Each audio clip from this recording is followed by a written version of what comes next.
ओम गम गणपते नमः। शास्त्रों के अनुसार मोहिनी एकादशी व्रत को रखने से मनुष्य मोह माया के बंधन से मुक्त हो जाता है। मान्यता है कि इस दिन श्रद्धापूर्वक व्रत रखने से व्यक्ति के कई जन्मों के पाप कट जाते हैं और उसे मोक्ष की प्राप्ति होती है। सनातन धर्म में एकादशी तिथि को भगवान विष्णु की आराधना के लिए बेहद खास माना जाता है।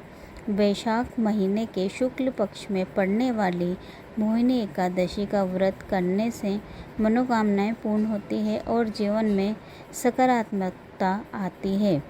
इसके साथ ही मोहिनी एकादशी को अत्यंत पुण्यदायी माना गया है।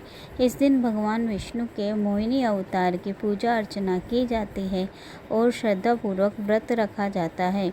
मान्यता है कि मोहिनी एकादशी की व्रत कथा सुनने से सभी मनोकामनाएं पूर्ण होती है। मोहिनी एकादशी व्रत कथा।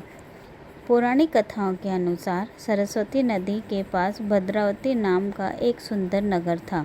उस नगर में धनपाल नाम का एक अमीर व्यक्ति रहता था। वह स्वभाव से बहुत ही दयालु और दान्य पुण्य करने वाला व्यक्ति था। उसके 5 पुत्र थे, जिसमें सबसे छोटे बेटे का नाम धृष्टबुद्धि था। वह गलत कार्यों में अपने पिता का धन व्यर्थ करता था। एक दिन पिता धनपाल ने उसकी बुरी आदतों से परेशान होकर उसे घर से निकाल दिया। धृष्टबुद्धि दुखी होकर जंगल की तरफ चला गया और दिन रात शोक में डूबा रहने लगा। भटकते भटकते एक दिन वह महर्षि कौंडिन्य के आश्रम जा पहुंचा। उस समय महर्षि गंगा में स्नान करके आए थे। धृष्टबुद्धि शोक के भार से पीड़ित होकर कौंडिन्य ऋषि के पास गया और रोते बिलखते हुए हाथ जोड़कर ऋषि को प्रणाम कर बोला, हे ऋषि, मुझ पर दया करके कोई ऐसा उपाय बताएं जिसके अच्छे प्रभाव से मैं अपने समस्त दुखों से मुक्त हो जाऊं। तब महर्षि कौंडिन्य बोले, मोहिनी नाम से सबसे फलदायी एकादशी का व्रत के बारे में उसे बताया और कहा कि इस व्रत को करने से मनुष्य के जन्मों जन्मों के पाप नष्ट हो जाते हैं।